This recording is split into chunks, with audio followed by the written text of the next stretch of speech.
Well, somebody's excited here in Clayton, New York. I'm excited. I'm heading into the Antique Boat Museum, which is open even in COVID times. So I'm going to go inside and see what they got.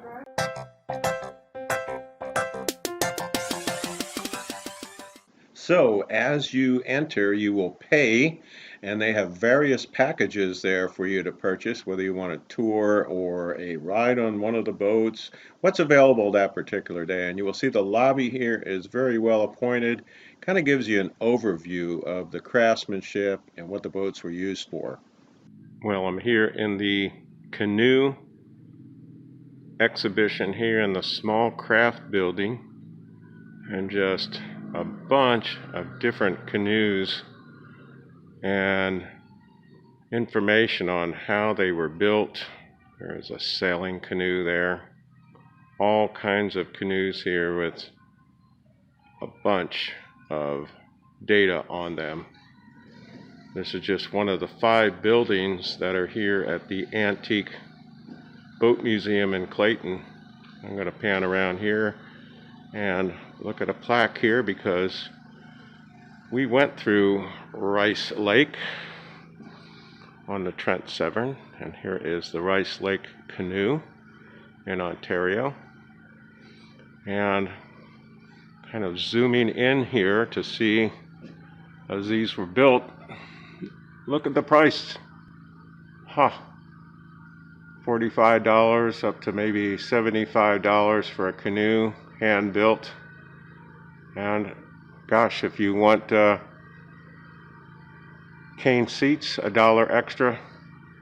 If you want it painted, $2.50 extra, and that's not per foot. That is for the whole canoe. Well, still in the small craft building, the second building that I went to in the Antique Boat Museum, and right here what you see is what's called a skim boat, and as you read through that, it's basically a predecessor to the jet ski.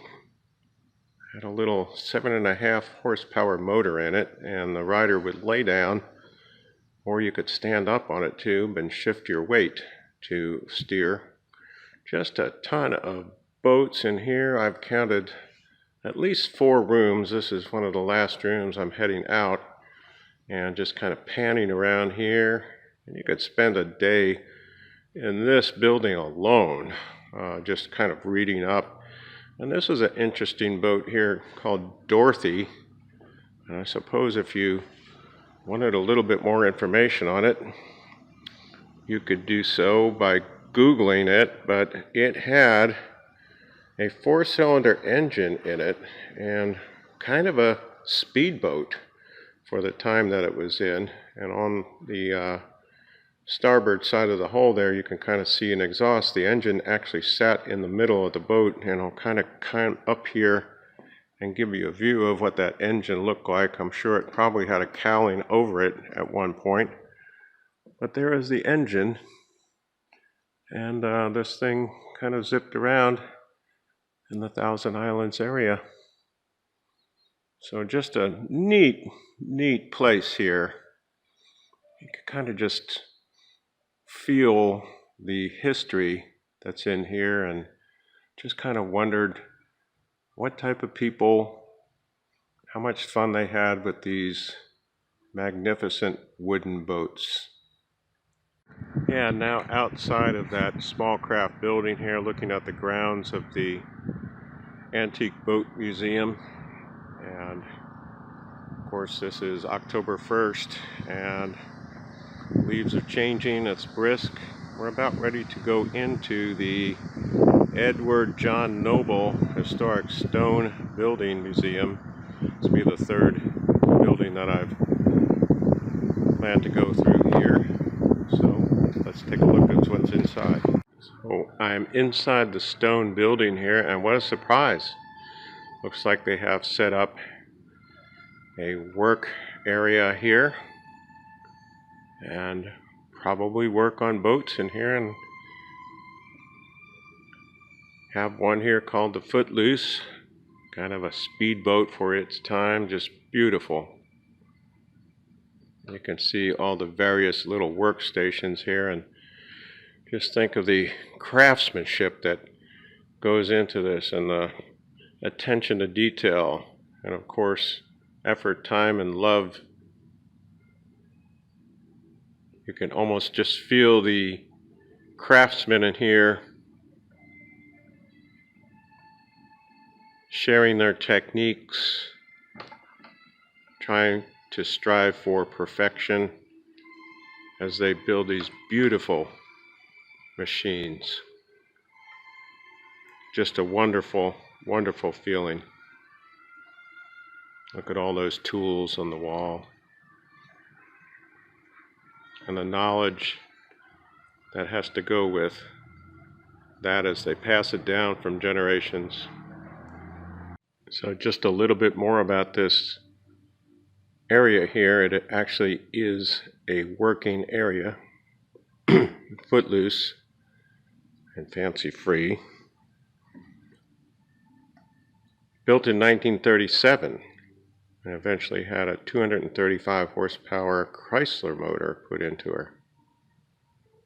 But the sign here as I exit says this is a working museum, so I'm sure at times of the year you can come through here and see the people, craftsmen, working on whatever project it is, and just a neat workshop with all kinds of tools. Beautiful boat. So I'd imagine they work on boats here all the time, keep them in condition for the museum. So I'm standing out here in the covered area for the Duchess houseboat. She is 106 feet long, and you can actually sign up to go out on a ride in her, and it's not going to work out for me today. It would be pretty cool to see. Built in 1903 or 1905 and sunk, and they restored her, and it's actually a working houseboat for the museum here, and they keep it up to date.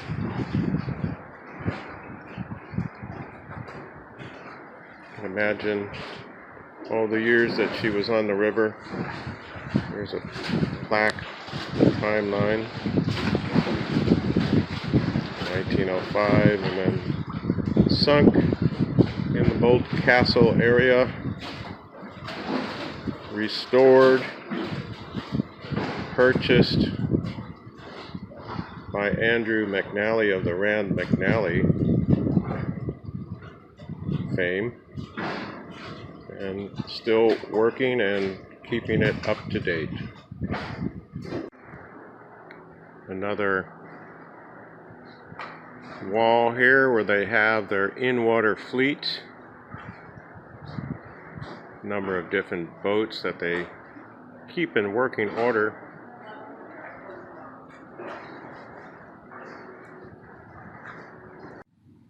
And so now in the Dodge launch building, and just panning around and seeing some of the wonderful boats here. You can see the different builders, Chris Craft, Elko, all the names.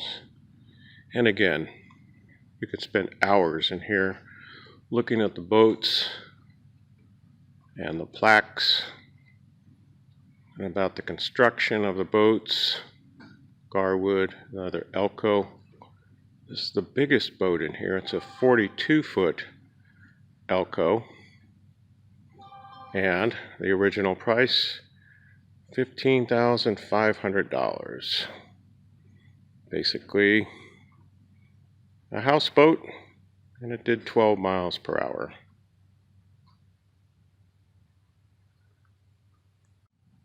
And then here at the upper portion of the Dodge launch building, outboard motors all over the place. You can see how they have them mounted there, and you could read all about outboard motors, Johnson, Evinrude,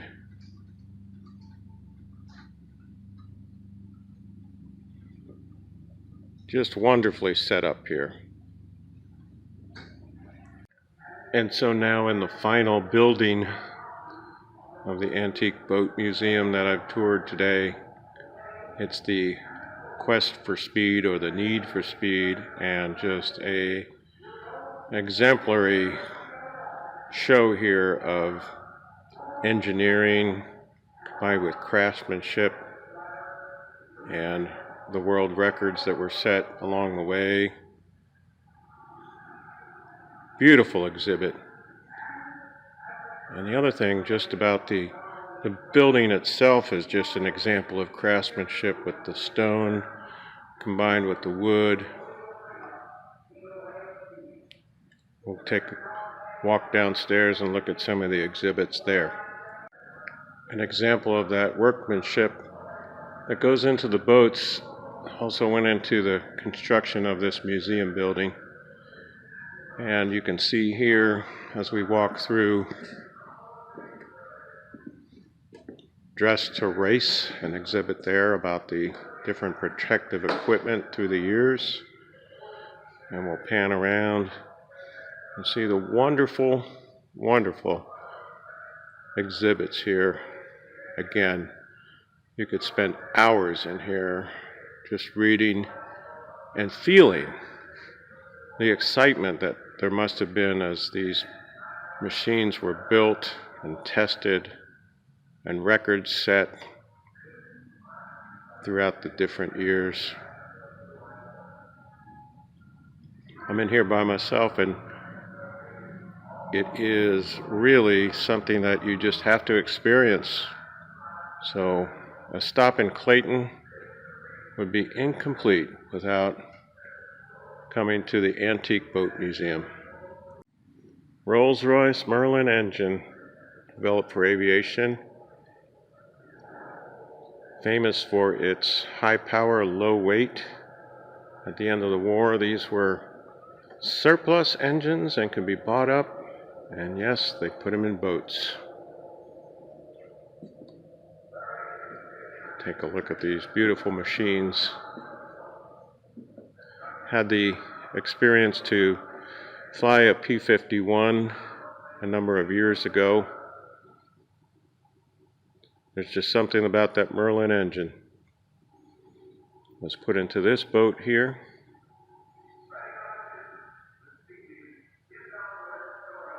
Beautiful, beautiful workmanship.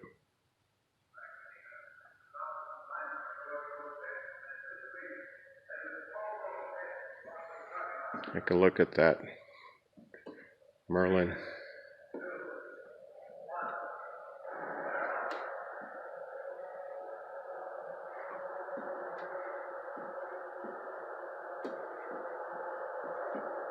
Of course, modified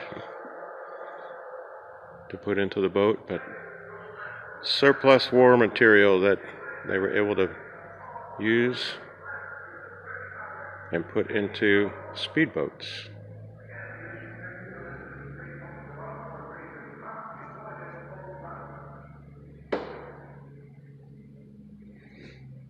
Something else for you.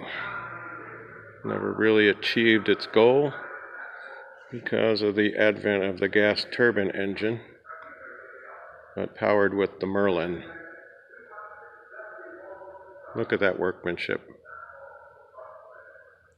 I am back in the lobby and looking at this beautiful etching on glass here as I pan down to the location that we are at in Clayton and up to Alexandria Bay. So a stop in Clayton is not complete without a trip to the Antique Boat Museum.